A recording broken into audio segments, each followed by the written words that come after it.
Hi guys, welcome to another Compass vlog. We're excited to be with you and the multitudes of people who watch us. Shout out to you, Matt. We were recently at a conference and a colleague of ours who we've known for a while told us he watched our vlogs, and it kind of made our hearts happy. Like, we really thought those 3 people that watched our vlogs only were people who we paid. 3 million people!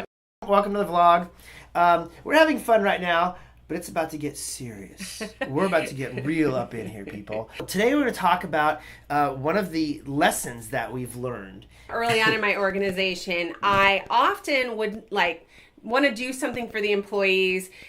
And truthfully, I mean, if I'm being entirely honest, remember I was young, so don't judge. I had these kind of ulterior motives. Like, in my heart, I thought, I'm going to do this, and then I hope they're going to do this. And then I'm going to do this, and then I hope they do this. And in my mind, it was like, I give you things, so then I get things. Can you give us an example of... Yeah, so, I mean, in a situation that I had an employee, and she asked for a raise, and I thought, oh, I'm going to give her this raise. And I knew that the mom of the client actually wanted her and the client, she wanted to take the client and our staff to another organization. So she came to me and said, hey, I'd really like a raise and, and a little bit more towards my insurance. And so I just went, yeah, you can have a little bit more money, and yeah, I'll pay a little bit more for your insurance. Let's just do that. What were you hoping to happen? She'd stay. Okay, so you're hoping that she would stay, that you would build loyalty. That essentially I would convince the staff to stay, and then that way the mom and the client wouldn't leave. Mm-hmm. And in my mind I thought, it's a tit for a tat. It's a quid pro quo. Yeah, I'm gonna give you something. I'm gonna get a little something out of the deal. Mm-hmm. And they ended up leaving. She left. The client left. So it sounds like the staff had a little bit more loyalty and was more influenced by the mom than by Compass. That, and I think that the staff wanted total control and freedom. Like, mom was going to let her just do it, where if you work with our organization, obviously we had some rules. Not a lot of rules back then, but we had some rules. Mm-hmm. And so I think she was like, I'd rather do it my own way in my own space, and and mom's gonna, because mom lived elsewhere, so she's like, she won't be here, I'll just do it my own way. Sure. So I didn't feel like it was a really good solution for anybody. Like, I didn't feel like it was a good solution for the staff. I didn't feel like it was a good solution for the mom to just leave this one staff in charge of her son 24/7, 7 days a week. So, overall, I felt like it was just a poor decision for everyone. When the mom and the client left and the staff went with them, how did that make you feel? Well, at first I felt, angry, betrayed.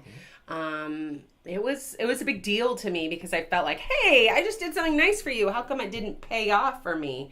My takeaway was, firstly, if you do something to get a certain result, you have your own heart has the wrong motivations, and that's going to be very manipulative, controlling, and you're not ever going to be satisfied with the outcome, because it's never going to work out. Like, either they are able to be controlled and manipulated by nice things you do for them, not really good people for you to want to be with long term. Yeah. You want people that are motivated by their heart, by their passion, by their convictions, by their own vision and how it fits with your vision. Mm-hmm. Those are the kind of people you want in your community. So what we've determined over time is, I need to make the choices, whether it be rates of pay, or if we offer more PTO, or any decision for an individual. I think the one that you and I talk about the most is education. We have scholarships throughout our organization, ranging from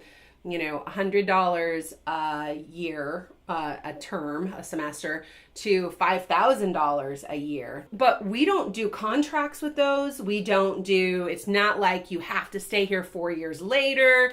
It's none of that, because we want to do it out of relationship. And I want to do it because it's the right thing to do. I want to see people grow.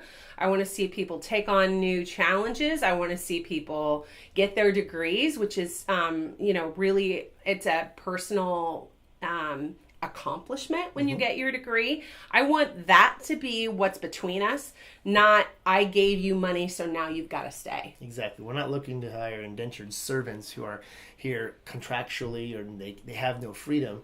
We're looking to hire people who actually want to be a part of our culture and want to be a part of a community and are committed to what we're doing and the why behind it, not just their own personal short-term why.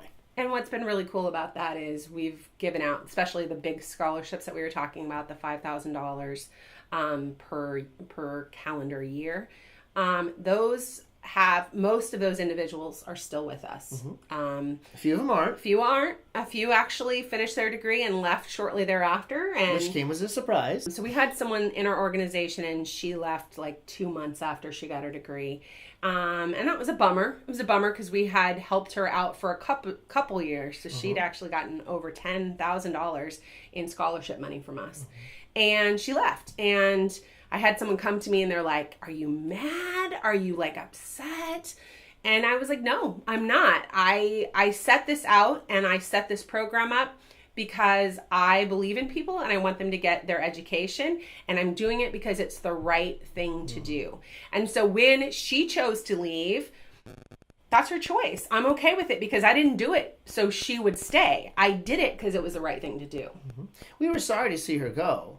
That doesn't, I mean, that... Yeah, it doesn't mean that I don't have emotion attached to it. So the truth of the matter is, when it comes to these things, we don't play games. It's not a game. It's something we do out of love and honor, because we want to build a culture at Compass that manifests love and honor to people, not exploitation. Not control, not manipulation, not exploitation. Those are heavy words, but reality, that's how a lot of people run their organizations and run their businesses. In fact, it's sometimes how people run their families. They also sometimes do it out of fear. Yeah. Yeah, and none of those really long term have success or build an organization culture, or we like to think of ourselves as a family. You don't build that with those as your weapons of choice. No, exactly. So instead, so love and honor. That's how we try to operate, and that's a good lesson. It's a painful lesson sometimes, especially when you're a young person. But it creates when you do it right. It creates a powerful culture, and people come and stay because they want to be here, not because they feel like they've been able to twist your arm to give them another 50 cents an hour. So, anyway. All right. Hope that's interesting and informative and educational. News you can use. Cheers, guys.